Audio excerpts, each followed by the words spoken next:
Hello and welcome back to the Eyes of Old Gaming channel. Thank you so much for joining me here. In this video today we're looking at Technomancer, a game released back in 2016. What is the game and is it worth it now 4+ years after release? We're going to take a look and find out. Technomancer is a narrative-driven RPG where you take on the role of Zachariah Mancer. He's a member of an almost cult-like group of individuals called Technomancers who are located on Mars. At the source of all life, there is water. On Mars, where it is rare, water is a source of conflict, struggle, and death. Since the turmoil, there have been unending wars, fought over the possession of clean water. We are the forgotten children of Earth, trapped in this red, barren wasteland. Here, hell is not a concept, it's our reality. And the reality is that every drop counts. Then there were the unfortunates, caught in the full power of the sun's radiation, forced to deform, mutate into unrecognizable monsters. The others, the ones who remained similar to our ancestors in likeness, hid under massive metal shells, governed by water corporations. But in the slums, people's lives aren't worth much more than the mutants. And I would know. That's where I spent the first 10 years of my life, under the boot of the Vori. Of course, in despair, there is hope. Some have begun to explore, travel even, from corporation to corporation, leaving their loyalties behind. We have organization, structure, and inevitably, politics. We have rulers, a people's assembly, and far removed from us, the Dowser, the inaccessible face of abundance.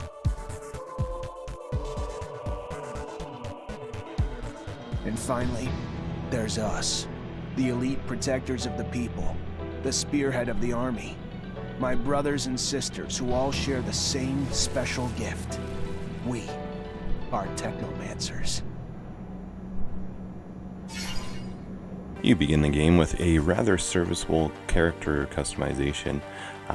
In this customization, you're able to choose from a few different face types and transform them with skin tone, hairstyle, and color. The one notable exception is you cannot change gender in this particular character customization. You're limited to playing as a male character.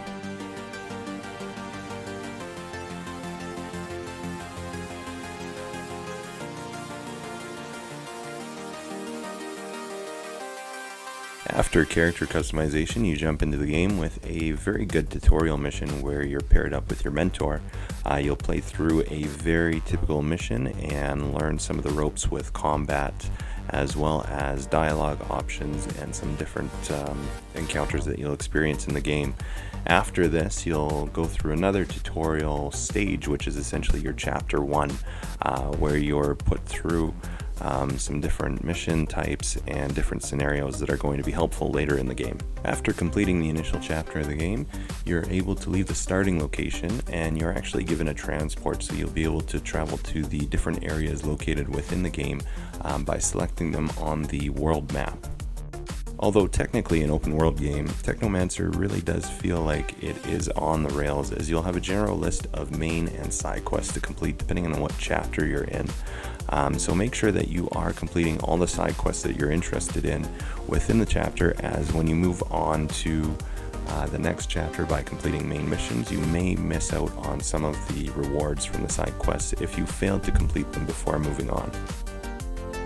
If you have experience in the Mass Effect series or some of the old pre-EA BioWare games that came out, you may find that this is very familiar, as it has a lot of similarities with those style of games. You'll be taking up to 2 companions with you to complete missions, as well as exploring around in the different locations in the game.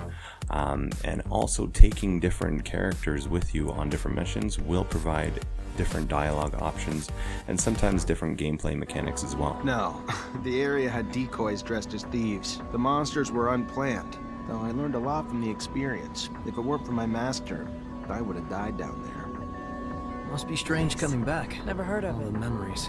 The Technomancer's museum and library, where we used to do all our initiations. kept all our knowledge. So what? Then the ASC destroyed the dome? A great small detail in the game that helps with building immersion as well as your connection to the companion characters is when you're actually traveling to the mission locations in your transport. Sometimes you'll be treated with a dialogue cutscene showing some banter between yourself as well as the main companion characters. Typically, the dialogue shared in these cutscenes is just going to add a bit of flavor to the game.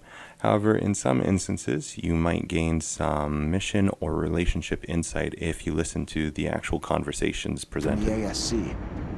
That's the problem with secrets. All that time spent worrying about someone finding out. It's a burden that turns into a habit, that turns into obsession. I know you're just as scared about what's in the dome as what patience might reveal. I just hope the old man's still holding on. He's as stubborn as an unfed ostrich. But I don't know if it'll be enough in the hands of the ASC. In terms of actual progression in the game, as you gain experience and level up, you'll earn points to put into different areas. Those are broken up into more combat-focused skills, talents, which are going to be outside of combat, as well as core attributes, which have an effect on just about everything. The combat-focused skills are Technomancer, Guardian, Rogue, and Warrior.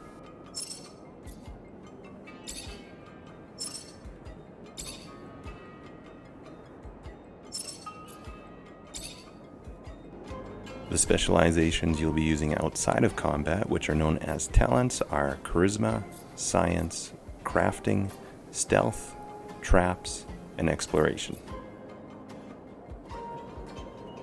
The last is your core abilities, which are known as attributes, and these are separated by strength, agility, power, and constitution. Now, in terms of the actual gameplay, I constantly found myself thinking of the Mass Effect series. You're traveling to different locations, questing, you're in a party with two AI partners, the dialogue, and although there is a less developed and less options as there is in Mass Effect, the dialogue is still very interesting in the game. The combat I found to be one of the least interesting parts of the game.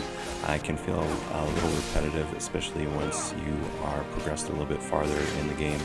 In the very beginning, I found it to be a bit of a struggle until I was able to develop a strategy which worked, which essentially involved a lot of dodge rolling. There's a lot of hit and run tactics. It's actually very similar if you've played Witcher 2. It almost feels like a sci-fi Witcher 2 with guns and Technomancer abilities. Once you do develop a strategy that works for you, there's very little incentive to improvise, and so combat engagements are going to start to feel very repetitive and uninteresting in the early to mid-game. So in conclusion, is the game any good, and is it still worth it 4+ years later? Ultimately, that's going to be up to the individual players, as the game does have an interesting world and unique story, although it does suffer from somewhat cliche elements. However, if you're looking for an RPG experience with similar gameplay to that of a pre-EA BioWare, and don't mind some repetitive combat and some grindy feeling in the combat-heavy areas, this could be a really great choice for you. Personally, I did enjoy the game, although I would rate it as more of a mid-tier, not a great game, and certainly not trash. Entertaining to the end, but definitely more in that mid-tier range. So I really hope that video was interesting and helpful. If you did come here looking for some help in making a purchasing decision, please like the video if you did enjoy it, and also consider subscribing to my channel. I produce a variety of gaming videos, and your support really encourages me to continue creating. Thank you so much for watching, and I hope to see you in the next one. Until then, take care.